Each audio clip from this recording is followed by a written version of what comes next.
오늘 사도행전 말씀을 시작하면서 사도행전의 저자에 대해서 살펴보겠습니다. 이 사도행전은 누가 기록했습니까? 누가가 기록했습니다. 누가는 어떤 사람일까요? 누가가 어떤 사람인지를 알고 저자가 어떤 사람인지를 알면은 우리가 그것을 이해하는 데 굉장히 도움이 됩니다. 하나의 일반 통속적인 소설도 그 저자가 어떤 가치관과 어떤 생각을 갖고 있고 어떤 것을 주로 그 주제로 삼는지를 알면은 그 사람이 써나가는 책을 읽어나가기가 너무 수월합니다. 이 누가는 어떤 사람일까? 누가는 어떤 사람일까? 여러 가지 이야기했죠. 저는 한마디로 딱 정리를 하자면은 누가는 어떤 사람이죠? 변화된 사람이었다라는 거예요. 누가는 변화된 사람이었어요. 어떻게 변화됐을까요? 누가는 그 굉장히 재능이 있는 사람이었어요. 누가가 쓴 누가복음은 헬라 문화 속에서도 헬라 문체 속에서도 가장 뛰어난 문체를 갖고 있는 문장력 있는 사람이었어요. 이 사람은 피지션, 의사였어요. 그리고 그 당시에 최고의 교육제도라고 하는 헬레니즘의 교육을 받은 그 논리성과 지성이 굉장히 탁월했던 사람이에요. 그 당시에도 의사가 되려고 그러면은 굉장히 많은 공부를 했어야 됐었습니다. 그런 과정을 겪었고 그것뿐만 아니라 이분은 굉장히 문장력이 뛰어났던 사람이었고 그리고 그 논리적인 사람이었어요. 그래서 그 논리성과 문장력과 가지고 있는 지적인 능력을 통해서 이렇게 우리들에게 교회가 하나님의 나라가 성령이 어떻게 일하셨는지를 알게 해주셨던 귀하고 복된 분이었죠. 이 변화된 인생, 한마디로 말해서 자기가 가진 모든 것들을 복음을 위해서 주를 위해서 헌신했던 분이에요. 자기의 재능, 자기의 메디컬 스킬, 그 자기가 갖고 있는 논리성과 지적인 능력, 이 모든 것들을 총괄해서 하나님 나라와 복음을 위해서 썼던 사람이에요. 그 부분이 먼저 우리에게 전제돼야 됩니다. 항상 그런 이들을 통해서 하나님 나라는 일어나는 거예요. 50% 드리고 50% 나를 위해 쓰는 게 아니라 홀리 100% 다 주 앞에 드려나갈 때 그를 통해서 하나님 나라는 계속해서 확장되어져 가고 여기까지 오늘 우리의 자리까지 그 영향력이 미치게 된 겁니다. 우리가 또 이분을 보게 되면은 어떤 걸 볼 수 있냐면 누가는 사도가 아니었어요. 사도라고 할 때는 무슨 의미가 있냐면 성경을 기록할 수 있었던 사람들이에요. 그리고 사도라는 사람은 어떤 사람을 사도라고 그러냐면은 제자들이 사도로 바뀌잖아요. 근데 일단 우리가 사도의 자격을 볼 때 첫째, 예수님과 육체적으로 함께 했던 사람들이에요. 그리고 둘째, 예수님의 부활을, 육체적인 부활을 육안으로 목격한 사람들이에요. 그게 1차적으로 사도라고 불려지는 자격이에요. 그래서 고린도 교회에서 바울에 대해서 사도성에 대해서 논박을 했던 이유가 뭐죠? 12명의 제자 속에서 3년 동안 예수님과 함께 먹고 자고 하는 시간이 없었잖아요. 쉽게 말하면 눈으로 예수님을 보고 인격 육체적으로 예수님과 함께 했던 시간이 없었다라는 거예요. 그래서 바울을 갖다 사도로 인정하지 않는다 그럽니다. 그러니까 바울은 아니다. 나는 사도다. 왜? 다맥소장에서 만난 예수는 그냥 스피리추얼 익스피리언스가 아니에요. 그게 뭐죠? 육체로 부활한 예수를 거기서 만난 거예요. 그러므로 자기가 분명한 사도의 자격을 가졌다라고 얘기를 하는 거죠. 우리 그 부분들이 다맥색도상에서 예수 만난 거를 어떤 영적인 체험을 한다면 여러분과 제가 할 수 있는 영적인 체험, 오늘날 기도하면서 하나님의 음성을 듣거나 하나님의 만지심을 얻거나 여러 가지 사건들이 있잖아요. 그거와 동일한 거예요. 근데 그거와 동일하지 않다라는 거예요. 부활하신 예수님을 육안으로 육체로 만났던 사건이 바울의 다맥도상 사건이에요. 이 부분을 우리 혼돈하지 않으시기 바랍니다. 왜냐하면 신앙생활 하더라도 다메섹도상에서 만난 예수 그리스도, 바울이 만난 예수 그리스도를 부활하신, 육체로 부활하신 예수 그리스도로 그것으로 만난 것으로 그 경험을 한 게 아니라 이것을 그냥 영적 체험으로 말할 때가 많아요. 그래서 그걸 비집고 들어온 게 초대교회 뭐죠? 영지주의라는 그나스틱이라는 거예요. 그래서 육체는 더러운 거고 영적인 거는 귀한 거다. 그래서 육체로 예수님이 부활한 게 아니라 영적으로 부활한 거다. 이렇게 얘기하는 거예요. 그거는 잘못된 겁니다. 그래서 예수님의 다맥삭의 바울을 만났던 예수님은 육체로 부활하신 예수를 바울이 보고 느꼈다라는 거죠. 육체적으로 보고 육체적으로 경험했다. 그래서 바울은 사도라고 불려질 자격이 있다라는 거예요. 이렇게 누가는 자신이 사도가 아니었어요. 누구였죠? 사도들 중에 한 사람의 제자였어요. 그게 누가죠. 누가의 특징이죠. 사도가 아니었는데 누가는 성경을 썼어요. 또 누가는 유대인이 아니었는데 유일하게 헬라인으로서 이방인으로서 성경을 썼어요. 그것도 누가복음과 사도행전이라는 것. 사도행전은 교회에 관한 거잖아요. 교회의 역사고 교회의 뿌리에 관한 게 사도행전이에요. 그거를 갖다 쓰신 분이 이 누가라는 거예요. 왜 그랬을까? 왜 누가는 이렇게 성경을 쓸 수 있었을까? 그거는 누가가 바로 어떤 사람이었죠? 성령으로 거듭난 사람이기 때문이에요. 쉽게 말하면 오늘날로 말하면 세컨드 제너레이션이었어요. 엄마 아빠가 처음 예수를 믿고 그리고 자기가 예수를 그 자녀들이 믿은 것처럼 사도들이 있었고 그 다음에 자기가 믿은 거예요. 그래서 누가복음 1장 2절에 이렇게 얘기해요. 처음부터 목격자와 말씀의 일꾼들, 누구를 얘기하는 거죠? 사도들을 얘기하는 거예요. 그 사도로부터 전하여 받았다 이런 거예요. 그 사도로부터 전하여서 제대로 받았다라는 거예요. 근데 이 누가가 성령으로 변화되지 않았었다면 이걸 그대로 전해준 것을 기록하는 것이 쉽지 않았을 거예요. 누가가 어떤 사람이었냐?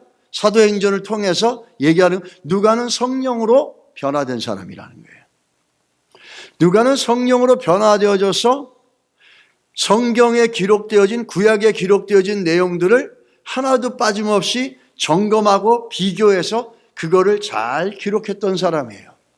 그래서 처음부터 목격자와 말씀의 일꾼들 이렇게 얘기하는 거죠. 그거를 성령으로 경험한 누가가 기록합니다. 특별히 누가는 사복음서 중에서도 누가는 부활에 대해서 굉장히 강조합니다. 다른 이들은 이렇게 얘기합니다. 예루살렘의 십자가에 달리시려고 주님의 날이 와서 예루살렘으로 올라가서 십자가에 달리시더라. 이렇게 얘기하는데 누가는 어떻게 하는지 아십니까? 예루살렘으로 올라가서 부활을 하시더라. 이 부활에 굉장히 초점을 맞추고 있는 거예요. 우리가 성령이 충만한 사람들이, 성령을 경험한 사람들이, 성령으로 충만한 사람들이 갖는 그 다음에 믿음의 고백이 뭔지 아십니까? 부활의 예수를 보는 거예요. 누가가 그걸 대표적으로 보여주고 있는 거예요. 그러면서 누가는 어떤 사람이었는지를 보게 되면 두 책을 기록한 사람이에요. 누가복음과 사도행전이에요. 그런데 그 비율이 신약에서 굉장히 큽니다. 신약의 총 구절수를 7,942절이에요. 신약이 27권이잖아요. 27권 한 줄 한 줄 하게 되면 7,942절인데 그래서 누가복음과 사도행전이 한 사람이 쓴 책이죠. 그래서 60년 전부터는 개신교 안에서 뭘 그러냐면 누가행전이다 이렇게 부릅니다. Luke Act 이렇게 부릅니다. 그래서 누가행전이라 부르는데 이 누가행전이 2157절이에요.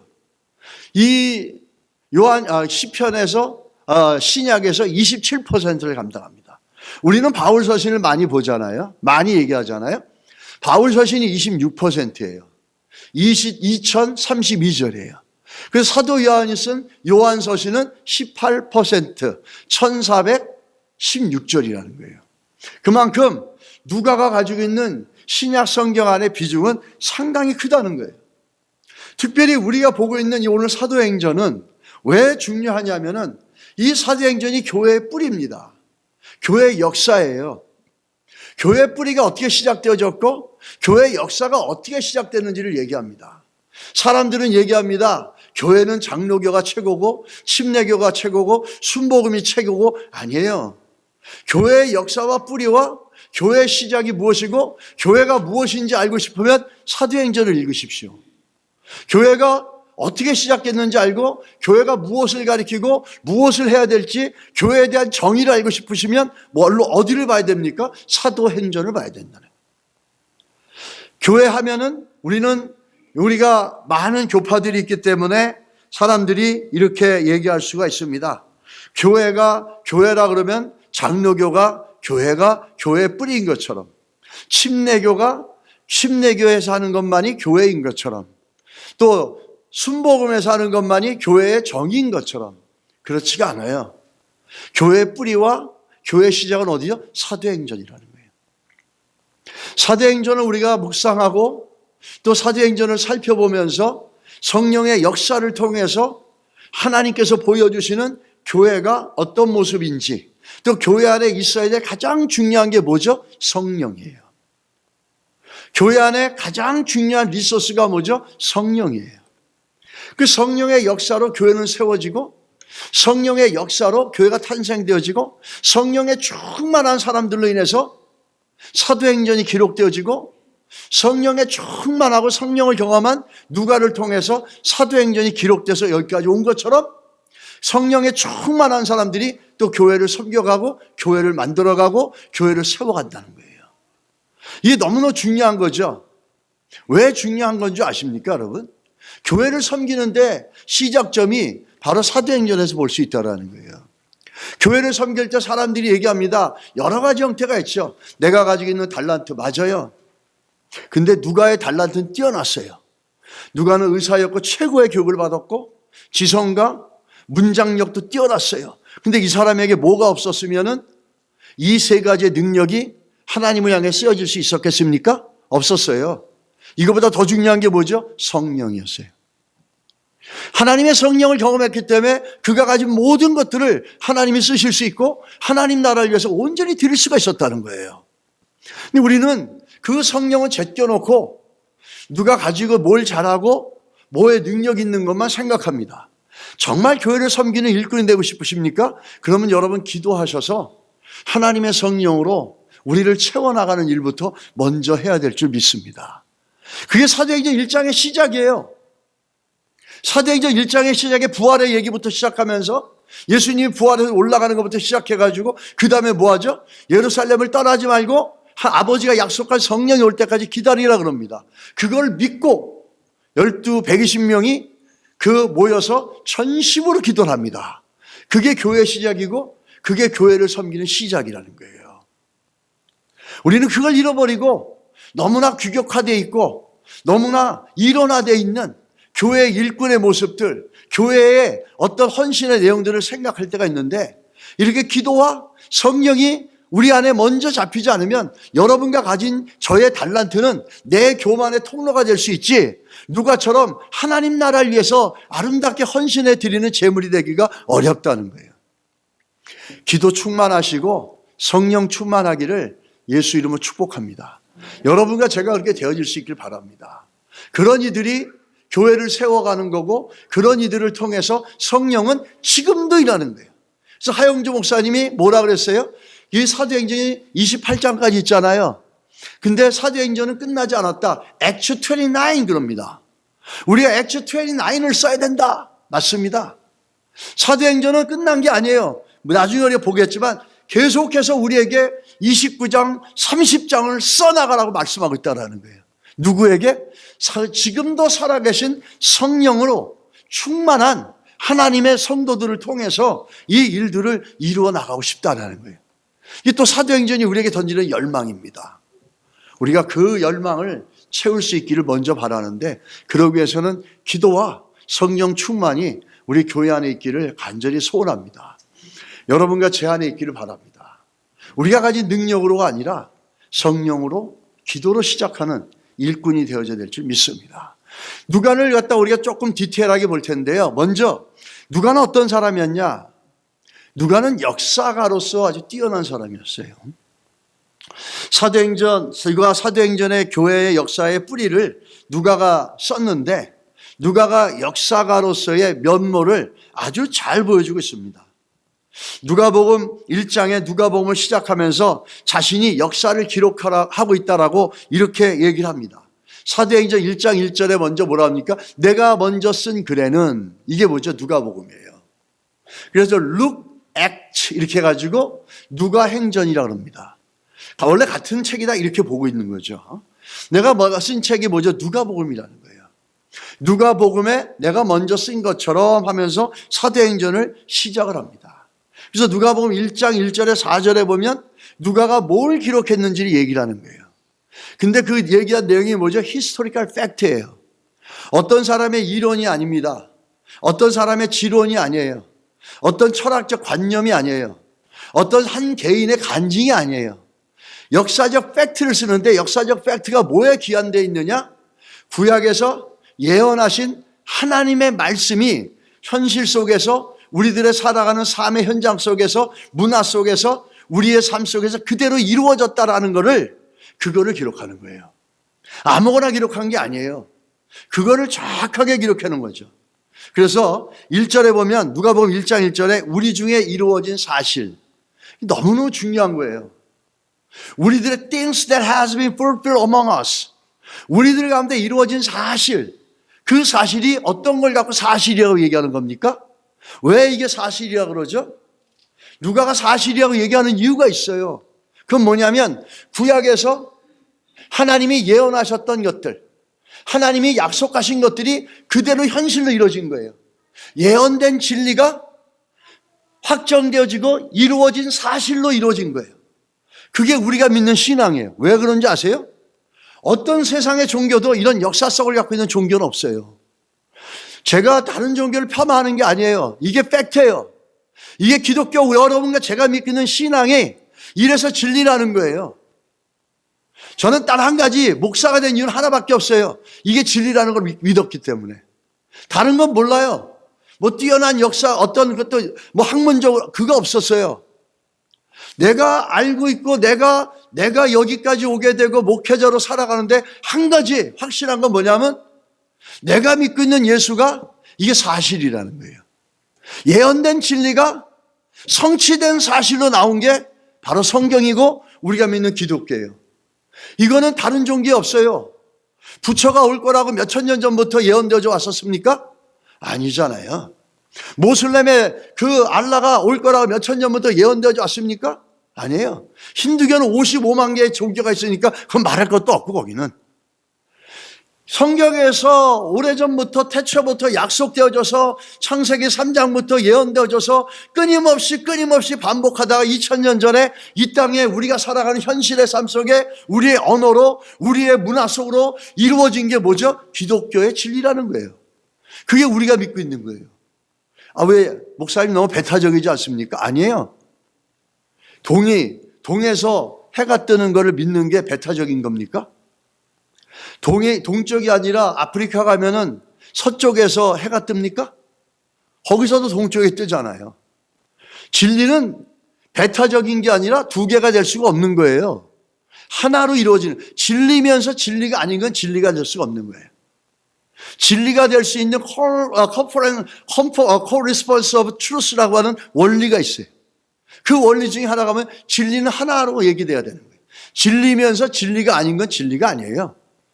오늘날 같이 양비론이 성행하고 또 뭐 이런 데는 그게 문제가 됐지만 기독교는 오래전부터 구약에 예언되어진 것이 2000년 전에 그대로 이루어진 거예요.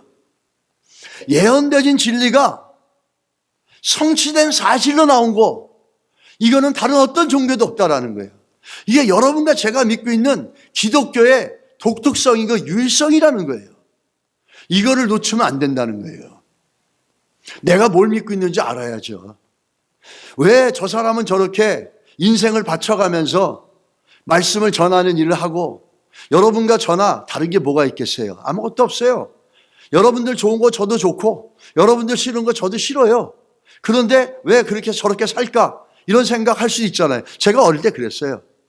왜 저렇게 살까? 왜 시커먼 양복에 빨간 넥타이 입고 이상한 가방 하나 들고 나이 드신 권사님들이 있어요. 권사님들한테 이러면서 따라가는데 저 목회자는 할 게 못 되는구나. 저 그렇게 중학교 때 보면서 막 이랬거든요. 왜냐하면 우리 중학교 때 모일 때 목사님 사택이 있었는데 그 사택에 문간방이 있었어요. 그거를 우리들이 가서 썼었어요. 교회 모임을 거기서 하는데 거기서 다 보게 되는 거예요. 그래서 너무 가슴이 아픈 거야. 근데 나중에 보니까 이제는 알겠죠. 왜 그랬는지. 그랬는데 anyway 이런 것들이 한 가지 이유가 있다는 거죠. 다른 종교를 안 믿고 왜 이걸 믿느냐? 바로 저거라는 거예요. 예언되진 진리가 성취되진 사실로 나온 건 기독교밖에 없다라는 거예요. 여러분 믿으십니까? 이게 여러분과 제가 믿고 있는 신앙의 고백은 그냥 이론 위에 있는 게 아니라 누가 만든 그런 신앙의 진리, 종교적 원리에 있는 게 아니라 이루어진 사실 위에 우리의 신앙의 고백이 있는 거예요. 여러분 감동을 안 하시는군요. 저는 이거를 깨닫는 순간 온몸이 막 전율을 느끼면서 내가 살아온 인생이 참 잘했구나 막 이런 생각이 들었는데 저밖에 안 그런 것 같아요. 만약에 그런 분이 또 이때부터 목사가 되겠지 또. 그래서 요한일서 보십시오. 요한일서 1장 1절에 그 사도 요한이 이렇게 쓰는 거예요. 태초부터 있는 생명의 말씀에 관하여는 우리가 들은 바요 눈으로 본 바요 자세히 보고 우리 손으로 만진 바라. 뭐죠? 예수 그리스도 얘기하는 거잖아요. 구약에서 그렇게 얘기했던 예수 그리스도가 우리가 들은 바요 귀로 들을 수 있고 우리 육안으로 볼 수 있고 자세히 봐서 우리 손으로 만질 수 있게끔 이 땅에 오셨다라는 거예요. 다른 종교는 그렇게 안 됐다는 거예요. 말씀이 육신이 된 거예요. 성육신이잖아요.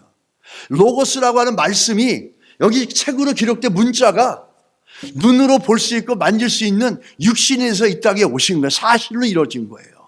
이게 우리들 가운데 이루어진 사실이라고 지금 누가가 얘기하는 거예요. 그건 아무거나 쓰는 게 아닙니다.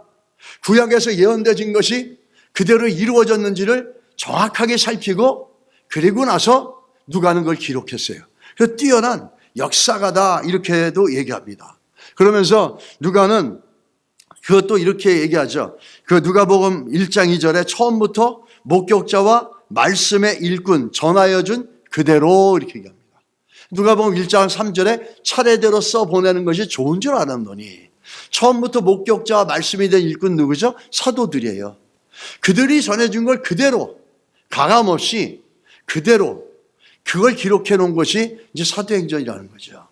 그러면서 이 사도행전을 기록한 목적이 있습니다. 이 성취되어진 사실을 차례대로 논리적으로 성경에 맞게끔 성경대로 살펴가며 기록했는데 목적이 있어요. 그게 뭔지 아세요? 더 확실하게 하려 함이라 이러는 거예요. 누구에게? 데오빌로라는 사람의 믿음을 더 확실하게 세워주기 위해서 더 믿음을 견고하게 하려고 지금 누가가 이것을 쓰고 있다는 거예요. 이 누가 예전에 제가 우리 교회에서 어떤 분이 있는데 평신도인데 우리가 전도해서 이제 교회로 왔어요. 그래서 그분을 이제 시간이 지나면서 집사가 됐는데 집사 교육을 하면서 제가 사도행전 한 3번 읽으라 그랬어요.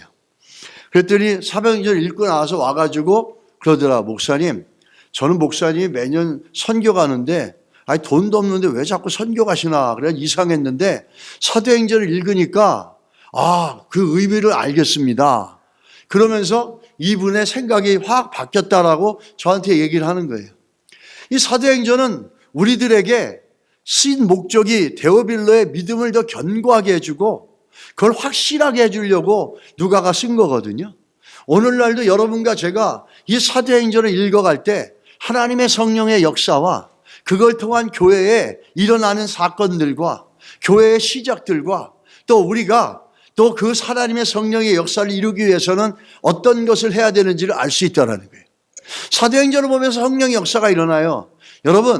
여러분과 제가 바다에 가가지고 파도를 탄다고 서핑을 한다 그럴 때 우리는 파도를 일으킬 수 없어요. 그럼 어떻게 할 수 있습니까? 파도가 오기를 기다릴 수는 있잖아요. 마찬가지입니다. 우리가 성령을 일으킬 수는 없어요.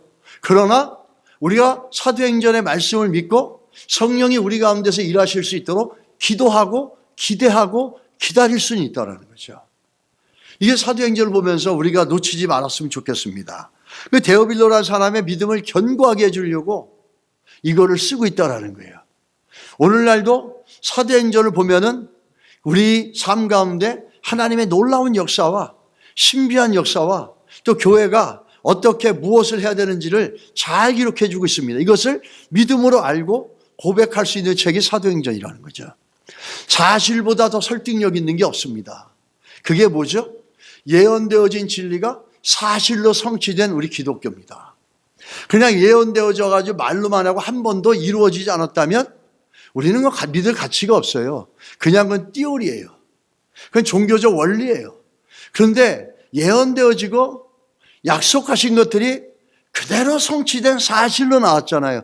그게 여러분과 제가 믿고 있는 기독교라고 하는 신앙의 진리입니다. 그게 기독교고 그게 우리 신앙이에요. 우리는 이 부분들을 더 깊이 있게 알아가고 고백되어지는 시간들이 있길 바랍니다. 그러면서 이 누가가 기록한 역사적 상황과 사실이 정말 진리냐, 믿을만한 것이냐, 어떻게 할 수 있냐. 그러니까 이 고고학자 서인 화이트라는 분이 있는데 옥스포드 대학의 고대 역사학 교수입니다. 그분이 이렇게 얘기했어요. 누가가 기록한 사도행전은 역사적 구조는 정확하다. 시간, 장소, 세부 상황들은 정확하고 사도행전의 역사적 확실성을 확인해 주는 증거는 압도적이다. 아주 세부적인 상황에서 마저도 그 기본적인 역사적 확실성을 부인하려는 시도는 지금에 와서는 매우 불합리한 것으로 보임에 틀림없다. 로마 역사가들은 오랫동안 그것을 당연하게 여겨왔다. 이 사람은 옥스포드 대학에서 그리스 로마 역사 전문가였습니다. 이분이 이렇게 자기의 연구한 것들을 얘기하고 있다는 거죠. 그래서 이 누가는 역사가라고 하는 거예요. 두 번째는 누가는 어떤 사람이냐? 대변자였어요. 누가는 사도행전을 통해서 교회와 기독교의 신앙을 대변해 줬어요. 다른 말로 말하면 변증가였어요. 아폴로제틱스라고 그러죠. 아폴로제틱스 하니까 아폴로지라 그래가지고 뭐 사과하느냐 이런 뜻인데 이렇게 얘기하는 사람이 있는데 그게 아니라 아폴로제틱이라고 하는 건 변증이라는 뜻인데 이건 디펜드 한다는 거예요. 변호한다는 거예요. 그리고 이거는 방어한다는 거예요. 기독교 신앙을 사도행전을 통해서 변증한 사람이에요. 참 뛰어난 거죠. 제일 먼저 그가 변증한 건 뭔지 아세요? 로마 정부를 향해서 기독교는 당신들이 생각하는 것처럼 나쁜 종교가 아니다라는 거예요. 카니발이라서 사람을 잡아먹고 피해자 살들 그런 데가 아니다. 기독교는 충동적이고 폭력적이지 않다. 기독교는 준법 정신이 뛰어나고 아주 도덕적이고 이 사회와 국가에 전혀 해를 끼치지 않는 좋은 종교다. 이거를 로마 정부를 향해서 그 누가복음이나 특별히 사도행전을 통해서 얘기하고 있습니다. 나중에 벨릭스라든지 베도스라든지 그 사람들을 통해서 봅니다. 이걸 기록한 게 누구죠? 누가라는 거예요. 두 번째 누가는 누가복음에서 예수님과 그의 제자들에게서 아무런 잘못이 없는 사람들이다. 특별히 예수님의 재판은 잘못됐다. 예수님은 죄가 없다. 예수님의 재판은 불법이다. 이거를 갖다가 굉장히 강조하고 그것을 변증하신 분이에요. 그거를 우리가 좀 보게 되면은 누가복음 23장 4절에 처음 보면은 그 요한복음에도 나오지만은 누가복음에는 너무너무 체계적으로 3번 반복해서 나옵니다. 여러분 기억하시죠? 예수님이 재판받은 거 그거 다 불법으로 시작했어요. 그리고 예수님을 불법으로 했고 또 특별히 빌라도라는 사람 입을 통해서 3번이나 예수님은 죄가 없다. 내가 아무리 찾아봤는데 너희가 고발한 일을 내 이 사람에게서 죄를 찾지 못하였고 이렇게 얘기합니다. 세 번째, 빌라도가 3번째 말하되 한 번 얘기한 게 아니에요. 예수님은 죄가 없다는 거야. 죽일 죄를 찾지 못하였나니 이렇게 얘기합니다. 그런데도 죽임을 당했다라는 거죠. 그래서 이 누가는 사도행전을 통해서 예수님은 죄가 없다라는 거예요. 유대인들과 많은 사람들이 잘못된 인식을 갖고 있었잖아요. 저주된 나무의 십자가를 얘기하면서 그게 아니라는 거예요. 예수님은 죄가 있어 죽은 게 아니라는 거예요. 예수님이 죄가 없는데도 불구하고 빌라도와 헤롯 대왕은 아무 죄 없는 사람을 세웠다라는 것을 이 누가가 필력으로 문필로 펜으로 그거를 갖다가 얘기하고 있는 거예요. 그래서 이 누가를 갖다가 다른 말로 말하면 누가는 변증가다 이렇게 얘기하는 거예요. 세 번째 어떤 걸 또 변증했냐면 기독교는 좋은 종교고 합법적인 종교가 되어야 한다라는 거예요. 왜 그러냐? 로마 정부가 유대교를 합법적인 종교로 인정했잖아요. 하나님의 백성으로 로마로부터 인정받은 종교라는 거예요, 유대교가. 그런데 유대교가 구약에 뿌리를 두고 하나님의 백성과 하나님의 백성과 연관되어진 것처럼 기독교도 구약에 하나님의 백성과 연관이 되어 있다는 거예요. 기독교 공동체도. 그래서 너희들이 로마 정부가 유대교를 갖다가 합법적인 종교로 인정한 것처럼 우리 기독교도 합법적인 종교, 좋은 종교로 인정해줘야 된다라고 하는 것을 깔고 있습니다. 사도행전에. 그래서 이를 변증가라고 이렇게 얘기하는 거죠. 이거를 얘기하고 있고, 또 중요한 건 뭐냐면 누가는 복음 전도자였어요. 쉽게 말하면 오늘날 목사와 같은 심정을 갖고 있었던 사람이에요. 누가를 보게 되면은 역사가였고 신학자였습니다. 근데 교회 부흥에 굉장한 관심을 갖고 있었던 복음 전도자였고 교회 목회자의 심정이 그에게 있었어요. 우리가 성경을 보면 너무너무 많이 나오잖아요. 그 성경 중에서 누가 사도행전을 8마디로 나눌 수 있다면 그 마디마디마다 뭐가 나와 있냐면 교회 부흥이 나와 있어요. 성령의 역사로 교회가 부흥되는 것들이 나오는 거예요. 여러분, 우리의 교회가 성령으로 말미암아 양적으로나 질적으로나 부흥되길 원하십니까? 원하십니까? 그럼 누가와 같은 심정이 되시고 누가와 같은 마음으로 사도행전을 읽어주시길 부탁드립니다. 사도행전 2장 47절 어떻게 합니까? 하나님을 찬미하며 또 온 백성에게 칭송을 받으니 주께서 구원받은 사람을 날마다 더하게 하시니라. 또 6장 7절에 하나님 말씀이 점점 왕성하에 예루살렘의 제자의 수가 더 심히 많아지고 허다한 제사장의 무리도 이 도에 복종하더라. 그래서 하나님 말씀이 왕성해지고 사람의 숫자가 너무 많아지고 이거를 계속해서 얘기하고 있습니다. 줄기차게. 9장 31절에 그리하여 온 유대와 갈릴리와 사마리아 교회가 평안하게 든든히 서가고 주를 경외함과 성령의 위로로 진행하며 수가 더 많아지더라. 교회의 질적인 성장과 양적인 성장을 얘기하는 거예요. 교회의 질적인 성장은 누가를 통해서 볼 수 있는 게 뭐죠? 성령의 충만함이에요. 성령이 충만한 사람들을 통해서 그런 사람들을 통해서 하나님 말씀이 교회에 충만해집니다. 그게 대표적인 게 7 집사들이잖아요. 그들은 기도하고 성령 충만하고 믿음이 충만해서 그들이 집사가 되니까 그 다음에 뭐가 나옵니까? 교회가 말씀으로 왕성해지더라 이렇게 나오는 거예요.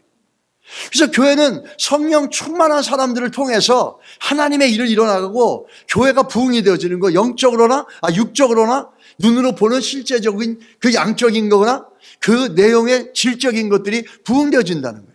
누가가 그걸 계속 얘기하고 있어요. 12장 24절 하나님 말씀을 흥왕하여 더하더라. 16장 5절 이에 여러 교회가 믿음이 더 굳건해지고 수가 날마다 늘어가더라.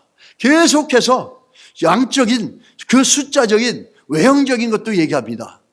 근데 우리는 그 내적인 질적인 건 얘기 안 하고 먼저 생각 안 하고 그냥 빨리 사람들이 많이 왔으면 좋겠고 많이 모였으면 좋겠고 이런 외적인 건 먼저 생각하잖아요. 그러니까 안 되는 거예요. 사실은 양적인 성장 있어야 돼요.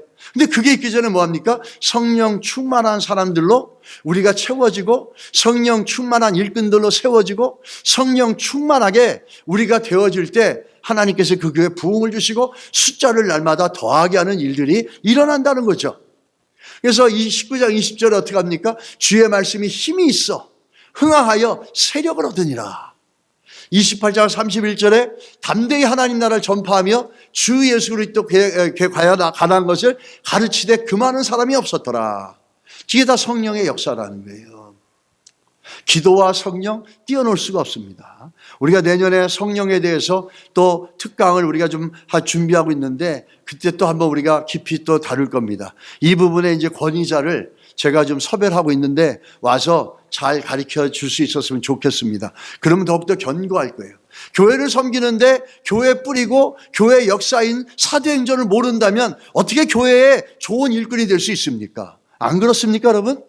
정말 교회 좋은 일꾼이 되고 교회 좋은 믿음의 일꾼이 되고 교회를 부흥시키는 일꾼이 되기 위해서는 사도행전을 알아야 돼요. 성령을 알아야 돼요. 기도를 알아야 돼요. 그래야지 여러분과 제가 섬기는 교회에 놀라운 은혜가 있을 줄 믿습니다. 우리가 이걸 보면서 사도행전 전체에 흐르고 있는 그 누가의 강조점을 볼 수 있어요. 성령의 충만함이 말씀의 충만함이고 성령의 충만함이 말씀의 충만함과 함께 양적으로 뇌형적으로 부흥을 일으킨다는 거예요. 이것이 같이 가고 있다는 겁니다. 정말 소원합니다. 여러분과 제가 이렇게 되어서 우리 교회가 이렇게 되기를 간절히 소원합니다. 그냥 와서 그 교회의 숫자로 만들어지는 게 아니라 하나님의 성령을 통해서 채워지고 하나님의 성령의 역사함을 통해서 교회에 참된 부흥이 있을 때 우리 교회 속에서 여러분 정말 하나님이 일하시는 귀한 일들을 보는 축복이 있어야 될 줄 믿습니다.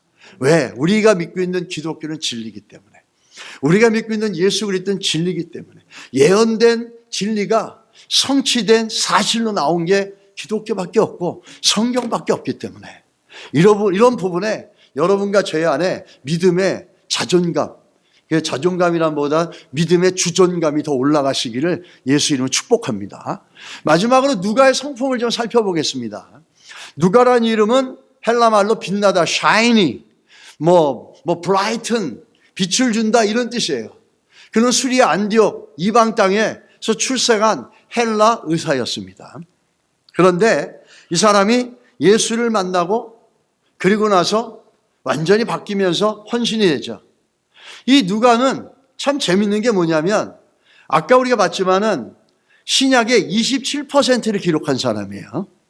그런데도 불구하고 자기 이름을 한 번도 거론해내지 않습니다.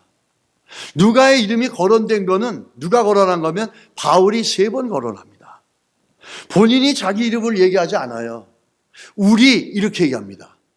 사도행전에 보면 16장부터 위라고 얘기합니다.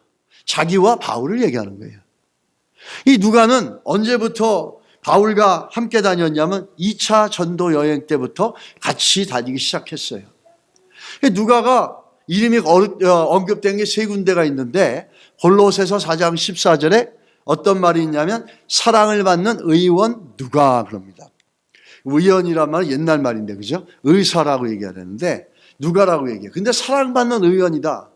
우리는 이걸 보면서 특별하게 누가가 어떤 사람을 섬기는 모습이 드러나진 않았지만 누가가 쓴 누가복음을 보면은 누가복음을 별명이 뭐라 그러냐면 가난한 자들을 위한 복음서라 이렇게 얘기합니다.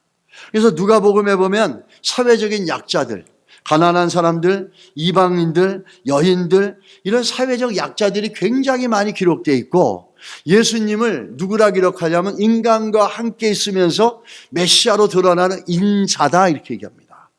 이렇게 얘기함으로써 이 또 누가가 가지고 있는 마음들을 볼 수가 있어요. 또 누가는 다른 제자들의 실수한 것들이 많은데 누가복음은 그 실수한 것을 다른 복음서와 다르게 그것들을 갖다가 덮어줍니다. 이런 부분에서 이 사랑받는 의원 누가라는 말이 상당히 일리가 있는 얘기라는 거죠. 그는 가난한 사람들, 연약한 사람들, 그런 사회적인 약자들을 보면 긍휼함과 동정심을 가지고 있었던 사람이었어요. 또 한 가지 우리가 빌레몬서 1장 2절에 24절에 보면 또한 나의 동역자 마가 아리스다고 데마 누가가 문안하느니라 이렇게 얘기합니다. 나중에 데마는 떠나죠.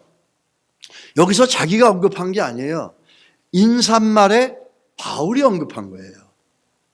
그렇게 많은 역할을 했고 탁월한 능력이 있었지만 그렇게 하지 않았어요.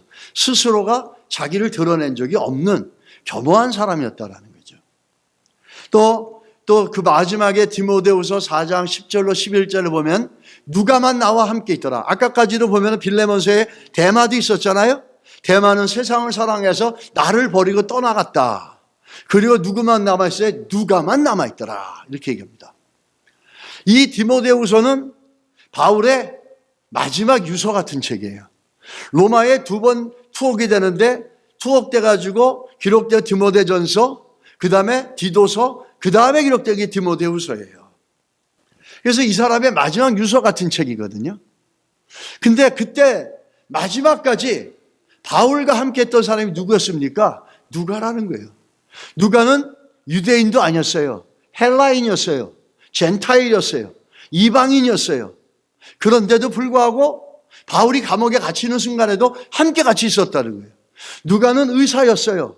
헬라 사람이었어요. 얼마든지 바울을 떠나서 좋은 직책을 가져서 좋은 잡을 구해서 돈을 벌고 편안하고 안전된 삶을 살고 정말 부유하게 살 수 있었던 사람이었어요. 그런데 끝까지 바울의 몸의 연약함을 돌봐주면서 끝까지 함께했던 사람이라는 거죠. 그래서 우리는 누가를 보면서 겸손함과 함께 충성된 모습을 볼 수 있다는 겁니다. 충성이라는 말은 무슨 뜻이죠? 변함이 없다라는 거예요. 누가를 통해서 두 가지를 정리해서 교훈으로 좀 삼아볼까 합니다. 첫째는 끝까지 동행하는 충성된 사람이었어요. 믿음이라는 것이 어쩔 땐 좋았다가 어쩔 때는 끊어졌다가 이런 게 아니라는 거예요. 믿음은 일관적으로 계속 가야 된다는 거예요. 스테이드 해야 된다는 거예요. 그래서 우리가 우리의 믿음의 삶을 위해서 기도하고 신앙의 삶을 위해서 기도할 때 하나님, 내가 지금부터 죽을 때까지 하나님 나라의 일꾼으로서 하나님의 성령으로 마지막까지 일관되게 믿음의 삶을 살아갈 수 있는 그런 믿음이 될 수 있게 해주십시오. 이게 1차예요. 기분 좋을 때 잘하고 기분 떨어지면 안 하는 게 아니라는 거죠. 누가는 환경이 좋을 때만 한 게 아니라 환경이 나빠도 그 힘든 그 선교회까지 가고 로마에 가서 바울이 투옥되는 순간까지도 자기가 의사로서 바울의 연약함을 돌봐주면서 끝까지 함께했던 사람이었다는 거예요. 그리고 누가는 훌륭한 교육을 받았고 의사였고 하나님의 말씀 예언이 성취되진 구약의 것들을 너무 잘 알았어요. 그래서 그의 역사적 자식으로 잘 띄어낼 수 있는 문학적 재능과 논리성과 이런 능력을 갖고 두 권의 성경을 썼던 사람이에요. 그런데도 자신을 드러내지 않았어요. 늘 바울의 옆에서 어시스턴트가 됐다는 거예요. 헬퍼가 됐다는 거예요. 그 옆에 조력자가 됐다는 거예요. 끝까지 2인자의 삶을 살았다는 거예요. 여러분, 부족한 사람이 2인자로 사는 거는 그렇게 어렵지 않을 수 있어요. 왜? 내가 부족하니까 나보다 뛰어난 사람 옆에 붙을 때 나에게 오히려 이익이 오지 않습니까? 근데 능력 있고 지혜, 재능 있는 사람들, 똑똑한 사람들이 자기보다 못한 조건의 상황의 사람을 도우면서 조력자로, 돕는 자로, 헬퍼로 사는 건 쉬운 게 아닙니다. 오직 믿음으로만, 오직 성령으로만 그게 가능하다는 거예요. 자아가 죽고 하나님이 부르심에 내 뜻과 내 편리함을 내려놓고 내가 조력자로서 2인자로서 삶을 살아가도 전혀 그것이 부딪히거나 못마땅하거나 불편하지 않은 거죠. 누가 그랬습니까? 누가가 바로 그런 사람이었다는 거죠. 여러분, 소원합니다. 여러분과 제가 누가와 같은 그런 인물로 쓸 수 있게 되기를 주의 이름으로 간절히 소원하고 예수 이름으로 축원합니다. 기도하겠습니다. 하나님 아버지, 은혜를 구합니다. 우리가 무엇보다도 사도행전을 기록한 누가처럼 성령에 충만하여서 우리가 가지고 있는 재능과 능력을 주를 위해서 온전히 마지막까지 변함없이 소리내지 않고 조력자로 그 일을 부르심에 합당하게 할 수 있도록 저희들을 도와주시고 성령으로 충만하게 하여 주시옵소서. 예수님의 이름으로 기도드렸습니다. 아멘.